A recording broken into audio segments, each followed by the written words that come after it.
Salut à toi et bienvenue sur le podcast Booste ton gîte. Je suis Yann Jarno et j'aide les gîtes et les chambres d'hôtes à développer leur marketing. Pour plusieurs raisons. Améliorer leur business, trouver l'équilibre dans leur communication et surtout se sentir mieux dans leur activité. Tu retrouveras dans ce podcast mes conseils et ceux de mes invités pour t'aider dans ton parcours, que tu sois porteur de projet ou alors déjà installé. Ici au programme de la légèreté, de la bienveillance et surtout du partage de connaissances à appliquer à ton rythme. Bienvenue dans la suite de l'épisode précédent et toujours en compagnie de mon invité Maxime du gîte au Petit Bonheur Normand. Nous avions abordé ensemble la semaine passée le chemin qu'il avait parcouru pour en arriver aujourd'hui à gérer son gîte grande capacité. Son parcours mais aussi ses choix stratégiques. Par exemple, pourquoi avoir décidé de voir son entreprise comme une marque et de s'être fait entourer par une graphiste pour le logo, un photographe pour la partie image et moi-même pour la création de son site avec réservation en direct. Dans cette seconde partie, nous allons discuter d'un point qui intéresse tous ceux qui continuent à travailler en même temps que leur projet. Et c'est d'ailleurs mon cas. Comment gérer la double activité ? Quels sont les impacts du gîte dans la vie professionnelle ? Quels sont les réflexes qu'on peut avoir pour mieux gérer son temps ou alors mieux le déléguer ? En fin d'épisode, j'ai demandé à Maxime quelques anecdotes tout au long de son parcours pour vous montrer que vos locations ne seront pas sur surprise, qu'elles soient bonnes ou mauvaises d'ailleurs. Et enfin, il partagera la plus grande difficulté qu'il rencontre, sa gestion d'Instagram et des réseaux sociaux. Où placer le curseur ? J'espère que cette deuxième partie va tout autant vous plaire que la première. Alors reprenons là où nous nous étions arrêtés. Non, je pense C'est ça. qu'aujourd'hui, je serais mal à l'aise de facturer des locations de draps ou enfin pour un week-end, c'est compliqué quoi. De dire aux gens, vous venez avec votre drap, votre serviette, tu repars avec la serviette mouillée dans la valise. Ouais, surtout si tu fais de la nuitée à la dernière minute. C'est Surprise. cette semaine, c'est ce qu'on a fait. On Ouais. était vide lundi et on a réussi à faire lundi, mardi, jeudi. Et c'est que des gens qui nous appellent dans la journée. Est-ce que vous êtes libre ce soir ? Oui. Voilà. La personne avait un rendez-vous, ça a duré, elle a pas envie de prendre la route, elle dort ici. Donc forcément, elle a rien. C'est vrai que c'est quand même agréable. Et moi, en tant que déplacement professionnel qui en fait quand même pas mal, j'aime bien aussi. Voilà, je pars avec un sac à dos et c'est très bien. Ouais, je l'ai fait aussi pour mes déplacements, non, pour donner des cours, etc. C'est vrai que c'est appréciable. Après, du coup, je passe en direct avec la propriétaire et c'était impec. C'est ça. Du coup, là, tout le monde s'y retrouve, quoi. Ah oui, oui, clairement. Je crois que ça faisait baisser le prix à la nuitée de 12 euros, je crois. Ouais. Moi, souvent, c'est ce Près. qu'on fait, c'est-à-dire que les gens qui passent en direct, des fois, on leur fait une petite remise. Quand ils reviennent souvent, on a même offert une nuit à un client régulier. On lui a offert une nuit. Là, on est dans la bonne fidélisation quand même. Ouais, après, c'est quelqu'un qui prenait tous les dimanches soirs depuis qui a pris tous les dimanches soirs sur 6-7 mois. Je sais que les dimanches soirs, c'est très peu loué. Ouais, en plus. Donc au bout d'un moment, je crois qu'on lui en a offert 2 d'ailleurs. À chaque série de 10 dimanches, on lui offrait un dimanche. Il a une carte fidélité ou pas ? Non, on n'a pas poussé le vice. On essayait de compter un peu avec lui, dire allez. Et un soir, pour nous remercier, il nous a invités à boire l'apéritif et on a passé un super moment. Et c'est trop chouette. on a découvert des parcours de vie qui sont totalement différents. Et c'est ça que des fois que on ne prend pas le temps de rencontrer les gens qui viennent au gîte. Parce que nous, encore une fois, on l'a pensé en tant que professionnel, en tant que business, hein, c'est pas un gros mot. Et du coup, on prend pas forcément le temps de s'asseoir avec les gens et de discuter. Quand on a le temps, c'est vrai que c'est toujours sympa. On peut passer des super moments, de découvrir des gens, même maintenant qui viennent plus. Il y a toujours un petit message là pour la bonne année, l'anniversaire. Trop bien. Enfin, voilà, c'est des choses. Je parle pas d'amitié parce que c'est un mot qui est fort, mais un petit lien, quoi. Et du coup, ça me permet de rebondir sur le sujet. Du coup, tu disais que des fois, tu n'as pas le temps, etc. Et du coup, comme je sais que tu as une double activité, est-ce que tu pourrais me parler comment tu la gères, justement ? Très mal. Au moins, c'est honnête. Très très mal. Non, parce que j'avais une activité qui me permettait, quand on a démarré le premier projet en 2018, on l'a démarré donc comme je t'ai expliqué un peu par hasard, mais j'avais une activité professionnelle qui me le permettait, c'est-à-dire de me permettre de faire le ménage le matin parce que je travaillais pas le matin, je travaille de nuit. C'est une activité qu'on a tous les deux avec Lucie. On travaille tous les deux de nuit, enfin on travaille en internat, etc. Et donc du coup, c'était assez simple. Même si on avait pris une femme de ménage après, en 2019, bon, c'était quelque chose où on la faisait travailler très peu. C'était plus une assistance sur voilà les gros coups durs ou quand il y avait un gros groupe de 6 ou 7 personnes, voilà, on voulait s'assurer du truc. Sauf que moi, j'ai changé de profession il y a 1 an. Euh, et là, Juste après l'ouverture. juste après l'ouverture. Et donc là, ça devient très très compliqué aujourd'hui parce que je sais pas si on peut parler de responsabilité professionnelle, mais oui, j'ai quand même aujourd'hui un poste assez important au sein de mon entreprise et qui me prend beaucoup de temps. Et donc, c'est vrai que la gestion du gîte est très compliquée pour moi. Je gère beaucoup plus l'administratif, Airbnb, Insta, voilà, la réponse aux clients, le SMS, le petit mail qui va bien. Voilà, toute la partie relation, on va dire relations publiques, relations clients, SAV, ça va être moi. Et tout ce qui est déco, logistique, ménage, ça va être Lucie. Lavage des draps, repassage du linge. Alors ça, on essaye de se scinder un peu parce que c'est un gros poste qu'on avait pris en 2020 suite au départ de notre ancienne femme de ménage en 2019. On l'avait salariée. Au final, on a eu la chance de tomber sur quelqu'un d'exceptionnel. Et donc du coup, elle a cartonné avec d'autres autour. Et donc du coup, elle a monté son entreprise et du coup, ça nous a arrangé parce qu'elle l'a montée en même temps que nous, on a monté la nôtre. Et ça tombait super bien parce que alors pour salarier quelqu'un en CESU avec une société SAS, ça c'était un et au final, elle a monté son auto-entreprise et ça nous va très bien parce que c'est carrément plus facile pour nous, pour Ah bah elle. oui. Et Pour la facturation, t'es un peu plus peinard, ouais. bah, c'est une facture qui passe en comptabilité, basta. Ouais. Et avec un prix défini à l'avance. Et elle nous aide énormément. Elle fait 90% des ménages du gîte. Ah ouais. Euh, on va dire que moi, je garde les dimanches de temps en temps s'il y a besoin qu'on accueille quelqu'un le dimanche. C'est rare, mais ça peut arriver. Ou alors les vacances scolaires, puisque Lucie bénéficie des vacances scolaires, donc des fois, elle va aider un peu notre femme de ménage. Mais voilà, elle fait entre 90 et 95% des ménages. Donc c'est la partie où Lucie va contrôler, regarder si voilà, parce que 260 mètres carrés, on peut oublier des C'est énorme, choses. ouais. Donc on repasse derrière, on contrôle, on ajuste, mais c'est vraiment des petites touches, voilà, parce que on a quelqu'un aujourd'hui en qui on a pleine confiance et qui réagit très vite. C'est-à-dire que je peux quasiment l'appeler à 22 heures pour un ménage le lendemain matin à 8 heures, quoi. Donc Ah ouais. ouais, ouais. Non, non, non, bah là, Perle rare, quoi. c'est vraiment une perle rare. Ouais, ouais, perle rare, quelqu'un qui a vraiment envie de travailler, qui connaît son métier, et qui nous gère aussi des fois le linge quand on peut pas. Donc, ça permet moi de me dégager de toute cette partie-là, Hmm. et de me gérer vraiment la partie administrative, qui reste quand même un gros poste parce que les gens ont besoin qu'on leur réponde très vite. Ça se gère difficilement aujourd'hui de mon côté parce que je suis un peu sous l'eau professionnellement en termes de rythme, mais ça se fait, on y arrive, on y arrive. Donc non, non, voilà, je pense que les gens ne le remarquent pas. Il faut pas avoir peur de se coucher tard et de se lever très tôt. Voilà, ça c'est clair. Mais on a encore une fois une chance extraordinaire d'avoir trouvé cette fille-là voilà, qui nous aide énormément.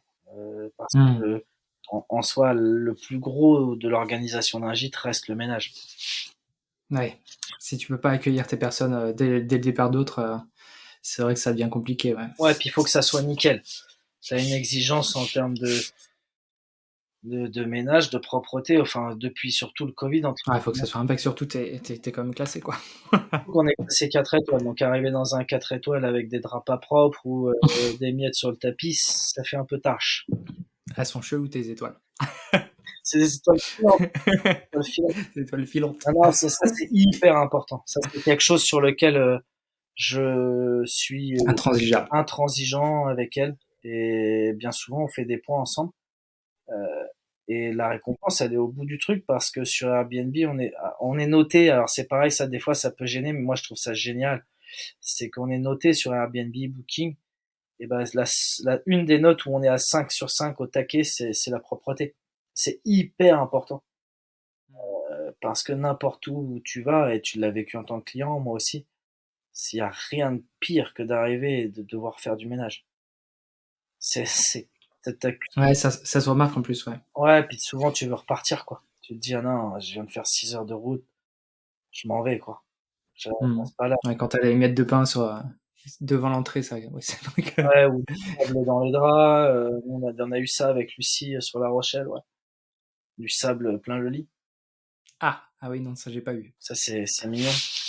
Alors, Ouais, ça, ouais. l'esprit plage de La Rochelle, mais bon, T'as la plage, même chez toi. il manquait plus que les coquillages et on y était.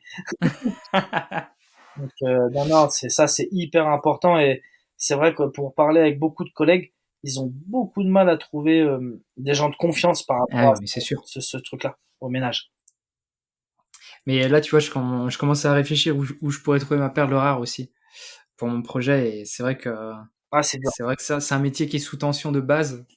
Et pour trouver des personnes de confiance qui sont disponibles je vais dire, autant que tu veux, autant que t'as besoin, c'est vrai que c'est très, très complexe, ouais.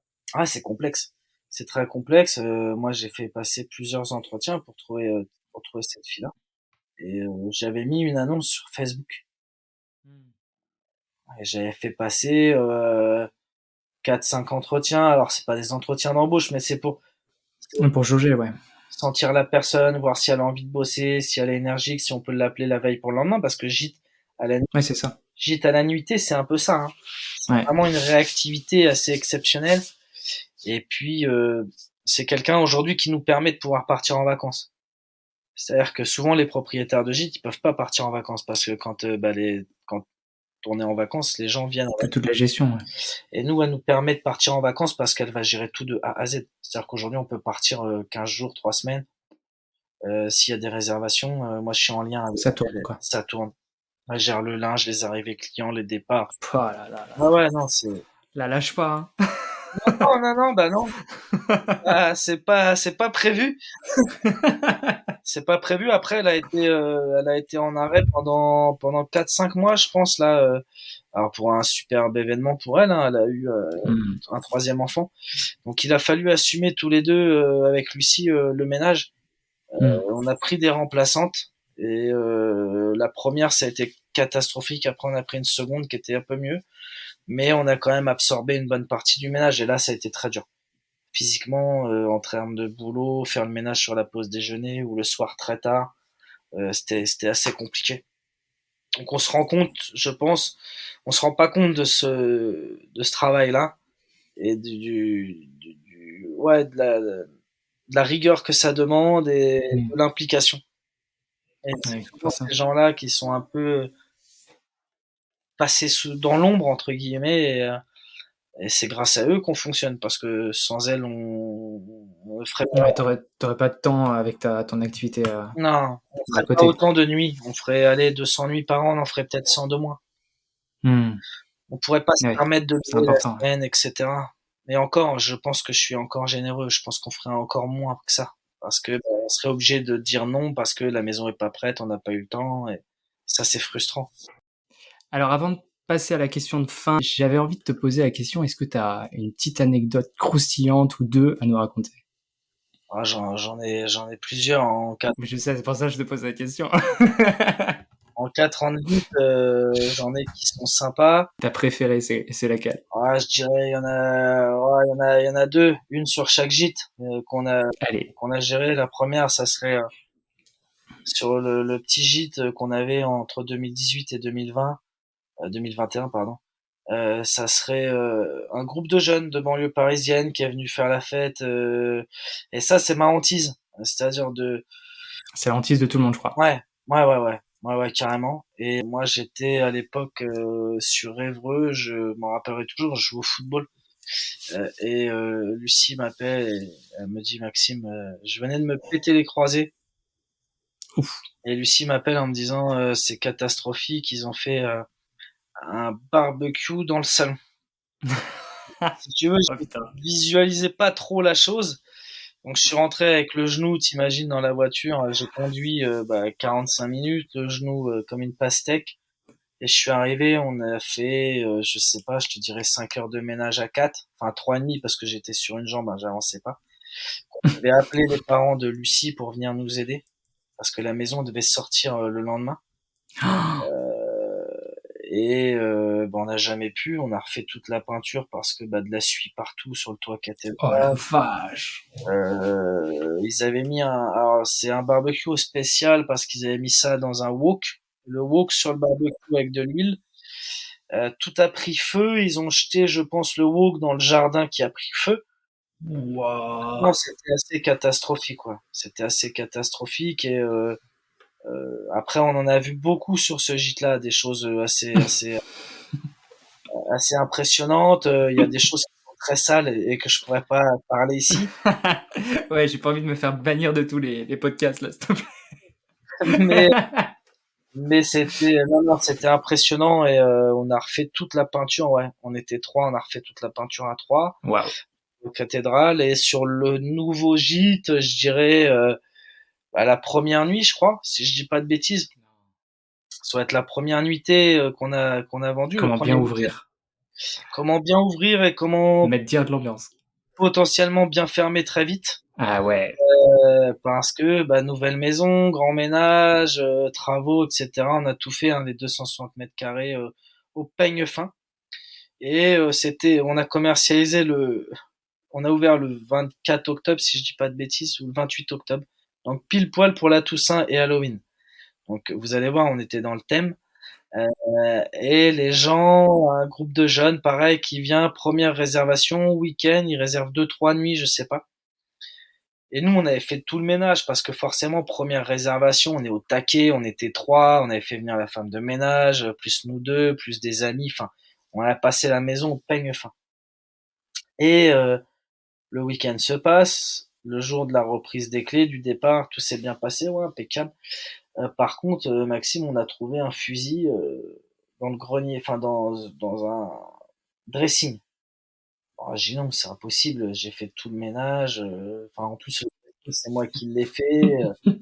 Ah non, il y a aucune possibilité là-dessus, quoi. Un fusil.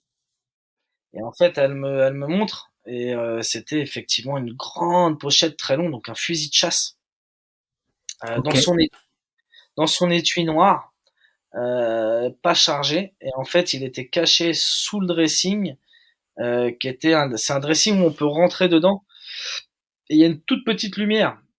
Donc il n'y a pas une grosse visibilité, donc moi j'ai passé l'aspiro là-dedans, j'ai nettoyé les étagères, mais donc il était par terre, dans son étui noir.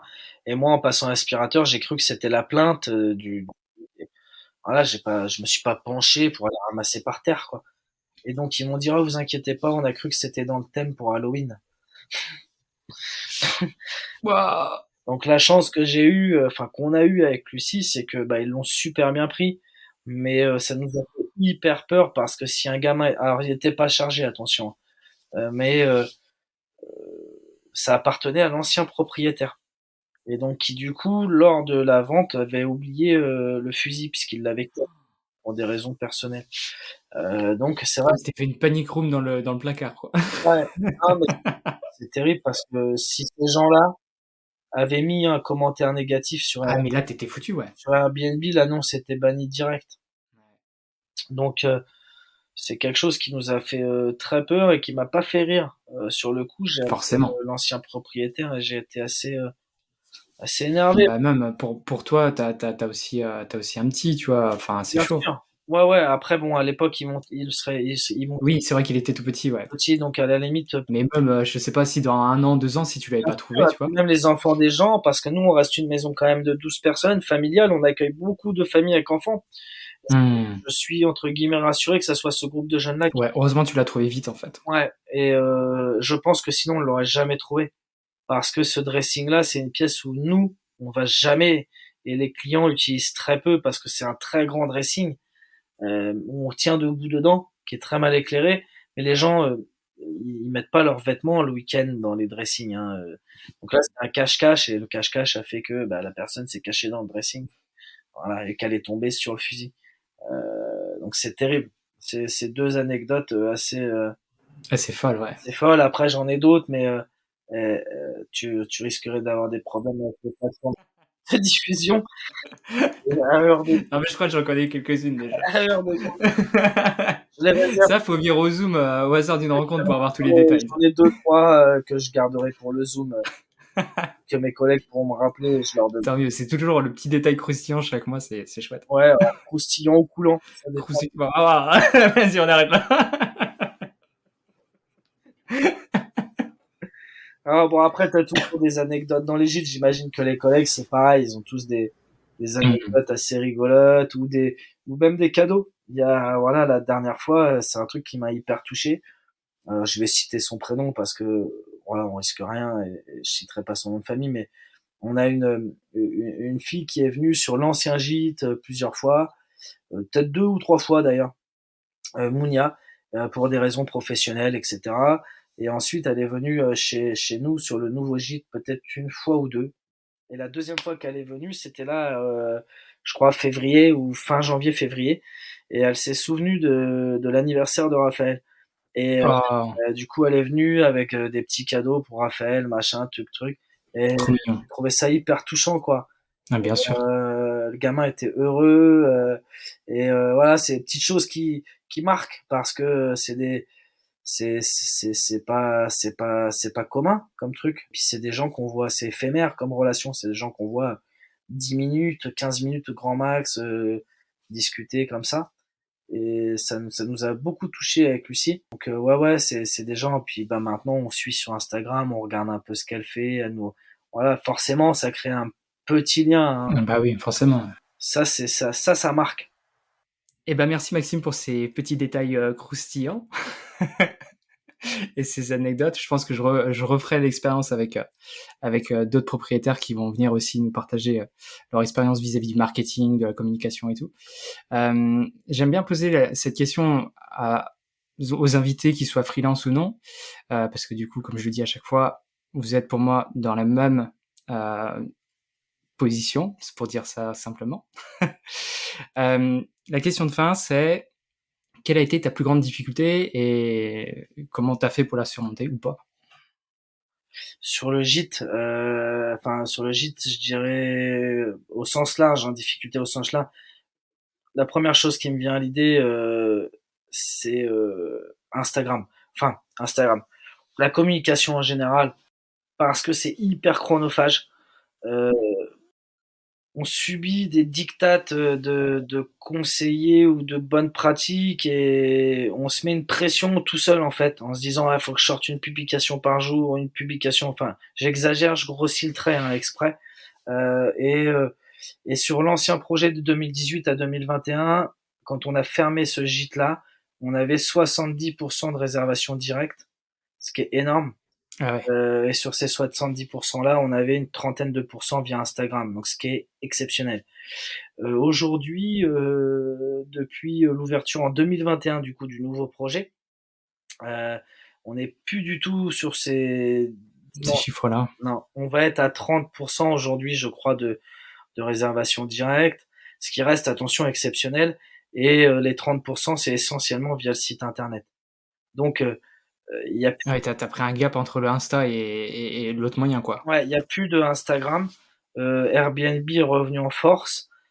Et Insta, j'ai beaucoup de mal aujourd'hui à trouver un rythme, à trouver du contenu parce que c'est très difficile au niveau du gîte de raconter une histoire et de varier les posts semaine après semaine parce que on tourne souvent autour de la même chose malheureusement.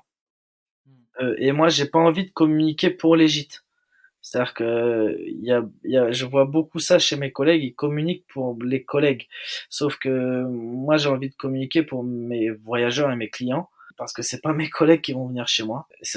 Non, mais c'est la vérité. Et je pense que pour communiquer vis-à-vis de mes collègues, on a ensemble le hasard d'une rencontre. Et si on avait envie de le faire, surtout le temps de le faire, je pense qu'on le ferait là-dessus.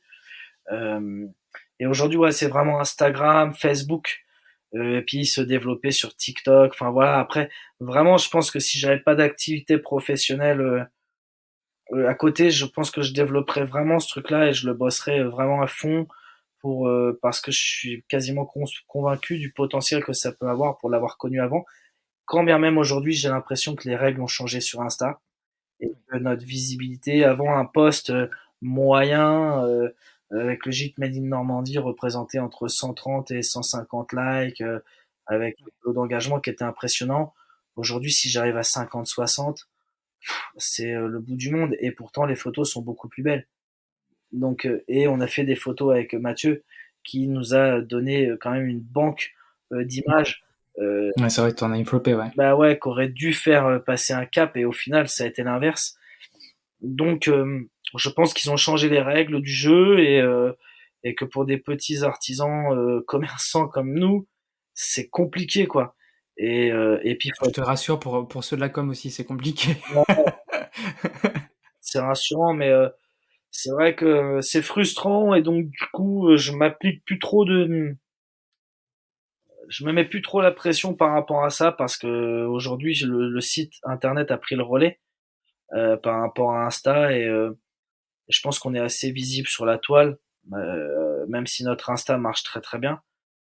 C'est 2 publications par semaine. Le lundi, le jeudi, on a trouvé notre routine, et ça suffit. Et les stories sont alimentées quand j'ai du temps, de l'envie de le faire, parce que bien souvent le soir je peux avoir du temps, mais je le passe avec mon fils plutôt que de faire des stories sur Instagram pour le gîte.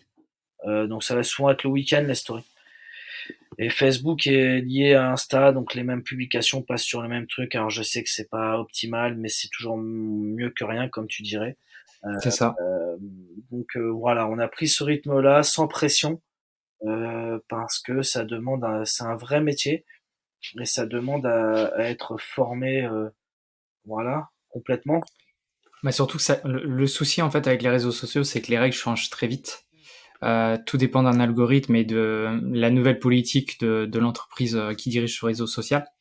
Là, la nouvelle politique d'Instagram, c'est de passer au tout vidéo, essayer de concurrencer TikTok, et ça se ressent dans les formats qui sont en train de monter. C'est vraiment un copier-coller exact. Et c'est là que ça devient compliqué, parce que la vidéo, c'est encore plus complexe à produire que de juste prendre une photo, faire une description. Déjà que ça prend du temps de base. Euh, Faire du vidéo, Surtout pour c'est chronophage. surtout pour un gîte, en termes de contenu. En termes de contenu vidéo, c'est compliqué. Mmh. Parce que ouais, on montre souvent la même chose, quoi. On montre souvent la même chose, et Ouais, t'as l'impression que ça peut être redondant du coup. ça peut être redondant. Et en plus, à l'époque, en fin mi-2021, là, quand on a vendu le premier gîte et qu'on a acheté celui-là, il y avait vraiment une course à l'échalote sur Instagram entre les différents gîtes. C'était un truc de dingue. C'était à celui qui allait publier le premier truc et tout. Je voyais les autres se copier, les uns se copier avec les autres. Et attention, hein, je dis pas ça, mais nous, on n'était pas mieux que les autres, hein. Alors, on a été copiés sur les avis clients qu'on met en story. Et moi, je suis très content que les gens me reprennent les idées. J'ai beaucoup de gîtes qui m'ont dit, mais comment tu fais ça, Canva, machin, petites étoiles. Il y a des gens à qui j'ai donné des temps. Ouais, t'es dans le partage de toute façon. Voilà, même tous nos suivis de KPI, etc. Il y a des gens à qui j'ai envoyé les tableaux, parce que pour moi, il n'y a aucun tabou. Si les gens me demandent des chiffres, je les donne volontiers, j'ai aucun problème avec ça. Et donc, du coup, j'ai donné plein de choses, et je voyais bien que c'était la course sur Insta à celui qui allait faire la vidéo, qui allait se mettre en scène, qui allait dire ceci, qui allait dire cela. Et ça m'a dépassé. C'est que moi, j'étais rentré dans ce mood-là, et chose que je voulais totalement éviter. Et ce qui m'a sauvé, c'est de prendre des responsabilités au travail. Et donc, du coup, bah, fatalement, Plus le temps. et j'ai repensé la communication, et on en a discuté aussi tous les deux un soir, après, au hasard d'une rencontre où on a fini à 1h ou 2h du matin. Et tu Ça m'as fait dit, longtemps qu'on n'a pas fait cet horaire. ça fait longtemps. Mais bon, maintenant, on commence à prendre de l'âge. Et du coup, tu m'avais dit, mais pas de pression, on redescend. Et après, on avait parlé avec d'autres collègues aussi sur le Zoom. Et je pense que c'est là, vraiment aujourd'hui, les gens, ils sont redescendus de cette pression-là, en se disant, de toute façon, ça marche plus. On attire plus grand monde par Insta, chose qu'on faisait beaucoup avant. Donc, on fait le minimum pour être vu et faire vivre le truc. Et c'est vraiment aujourd'hui ma politique, et ça me permet de rediriger sur le site internet, en fait, qui est de qualité, et les gens ont toutes les infos sur le site. Donc en fait, le site, c'est un prolongement, ou alors je dirais l'inverse. Insta est un prolongement du site, puisqu'en plus les deux sont liés, puisque Insta est visible sur le site. Donc Insta est plus un prolongement du site, voilà. et je le vis comme ça, et c'est un moyen d'acquérir des gens sur le trafic du site, et voilà, c'est Ouais. Bah, pour avoir accès à tes données de statistiques, c'est vrai qu'il y a un bon flux de ton site internet qui vient des réseaux sociaux. Mais je comprends du coup le fait de relâcher cette pression, c'est quelque chose que moi je communique beaucoup là-dessus parce que c'est vrai que sinon c'est chronophage, on s'enlève des moments de famille, on s'enlève des moments de vie tout simplement parce que on pense plus qu'à ça et ça devient une vraie galère. Et surtout que maintenant que le résultat en face il est pas éloquent, ça donne encore moins envie de se bousiller la vie quoi. ouais, ça serait vraiment le conseil. C'est exactement ce que tu viens de dire. C'est le conseil que, si je pourrais me permettre de donner un conseil à certains de mes collègues qui démarreraient une activité gîte, ça serait, j'en ai conseillé pas mal hein, sur des démarrages d'activités qui sont venus me poser des questions et qui j'ai fait des zooms. On a échangé beaucoup de choses, et c'est de là où est né un peu le projet Au hasard d'une rencontre, hein, qui est totalement gratuit, bénévole. Enfin voilà, c'est des choses qu'on fait pour être dans le partage et écouter les gens depuis le début. Et vraiment, le conseil que je pourrais donner à nos collègues, ça serait et dont toi, mais toi, t'es déjà dans le comment, Dans le bain. dans le domaine marketing, donc tu connais. Et ça serait de vraiment pas se laisser happer par cette vague-là et cet enjeu-là et cette course à l'échalote en se disant, oh, on est lundi, j'ai rien mis, il faut que je mette quelque chose. Je pense qu'aujourd'hui, il y a des outils qui permettent de programmer. C'est très Tout à facile fait. d'accès pour des gens comme nous, enfin comme moi, qui connaissent pas grand chose. Et ça se fait tout seul. Après, le système des hashtags, pas hashtags, le machin, le truc, c'est hyper complexe, et je pense que personne au final a la recette miracle, si ce n'est les patrons, les boss d'Insta. Donc, Ouais, ou dès que tu mets à peu près un peu d'argent, ça, en général, ça fonctionne un peu mieux. ouais, ouais, je le vois, Et que c'est en train de pousser vers la publicité, c'est abusif. mais je le vois avec le boulot, parce qu'on fait beaucoup de pubs payantes sur Facebook. Mais oui, bien sûr. J'en fais moins avec le gîte parce que bah, au niveau budget, c'est compliqué. Mais ça peut bien marcher sur Facebook. On a déjà fait des pubs sur des annulations. C'est-à-dire une annulation de dernière minute. Hop, je rebalançais, je mettais une pub. Et souvent, ça a été reloué via la pub Facebook, hein. Très souvent. Mais avec une tactique très agressive. C'est-à-dire mettre un très gros budget sur 2, 3 jours. Et bien souvent, en 1 heure, 2 heures, alors, j'exagère, hein, mais allez, en maximum 5 ou 6 heures, la nuit était relouée. Donc, ce qui permet de couper la pub et de garder dans son budget. Ça nous a coûté quoi, 15 € à tout casser. Donc ça, c'était plutôt pas mal. Mais ouais, non, je dirais vraiment pas de pression. Et se mettre plutôt la pression sur le ménage, l'accueil du client, et ne pas oublier les fondamentaux. Ouais, je pense que c'est vraiment la grosse difficulté qu'on a eue et qu'on aura toujours en fait sur cette Ouais, je pense. pression réseaux sociaux. Ouais. De toute façon, il y aura toujours des nouveaux et je pense que ça sera toujours la même, la même problématique. C'est le besoin de faire pareil que les autres, etc. C'est un problème plus développement personnel que développement pro pour le coup. Mais c'est vrai que c'est des plus gros points noirs qu'on peut rencontrer quand on débute surtout et quand on a envie de faire bien les choses et finalement, à force de se mettre cette pression-là, bah, ça devient de plus en plus compliqué de tenir cette cadence. Ouais, carrément. Bah écoute, je te remercie pour tout ce partage. Je savais que tu allais dire de belles choses et je suis très content que tu sois venu du coup pour parler de tout ça, de tout ton positionnement, de ton évolution aussi vis-à-vis du premier gîte au deuxième et ton positionnement aussi vis-à-vis des auteurs. Je sais que tu communiques pas mal là-dessus et tu as une position qui est des fois qui peut paraître des fois bizarre pour certains. Mais chacun a encore une fois sa stratégie, sa façon de penser, sa façon de travailler, etc. Et l'important, c'est que chacun arrive à trouver son équilibre et arrive à louer. Ouais.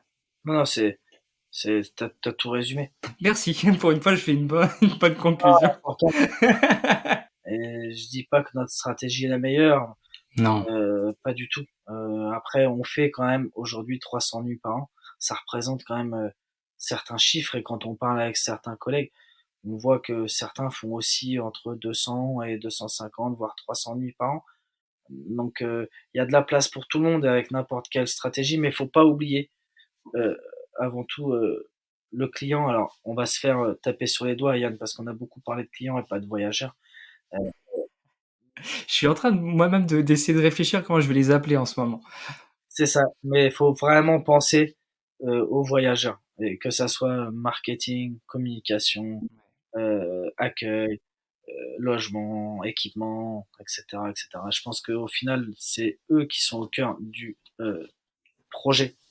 Exactement. Parce que sans eux, il n'y a pas de gîte. Donc, Exactement. Et tu vois, cette partie-là, je pense que ça va me servir parce que je voulais faire un épisode sur se mettre à la place de son client. Donc, tu me régales. Bon, merci encore Maxime d'être venu. Et si vous voulez suivre son Instagram, c'est le gîte au Petit Bonheur Normand. Et n'hésitez pas à lui faire un petit coucou, à échanger avec lui. Il a beaucoup de raisons de vous partager de belles choses. Et on se retrouve aussi sur l'événement Au hasard d'une rencontre qu'on organise une fois par mois. C'est gratuit et n'hésitez pas à venir, que vous soyez porteur de projet ou alors déjà installé. exactement. Bah merci beaucoup Max, et on se retrouve pour faire le petit débrief. Merci. À bientôt. Salut. J'espère que cet épisode t'a plu et qu'il t'a appris de nouvelles choses pour la gestion ou la future gestion de ton hébergement. Comme Maxime a pu te le partager, cette activité est très prenante. Elle te prendra beaucoup de temps pour la faire tourner, mais également pour la mettre en avant, la promouvoir. Et le challenge finalement est là. Comment allier les deux sans que ta vie privée ne soit impactée, sans que tu ne ressentes un manque à la fin ou que finalement tu exploses de fatigue car c'était trop. Il n'y a pas de recette miracle pour y arriver. Je ne pourrais pas t'apporter la réponse exacte car je la cherche moi-même. La seule chose que je peux te partager, c'est mon ressenti ou alors des pistes à explorer et surtout des choses à tester. Si tu veux relâcher la pression et avoir l'avis d'autres propriétaires de gîtes ou de chambres d'hôtes, Maxime et moi, on te donne rendez-vous le mercredi 24 mai à partir de 20h jusqu'à 22h30 pour l'événement Au hasard d'une rencontre. Tu trouveras le lien dans la description de l'épisode. Sur ce, je te donne rendez-vous le 29 mai pour un nouvel épisode du podcast et je te souhaite une très belle semaine et à très vite pour continuer à booster ton gîte.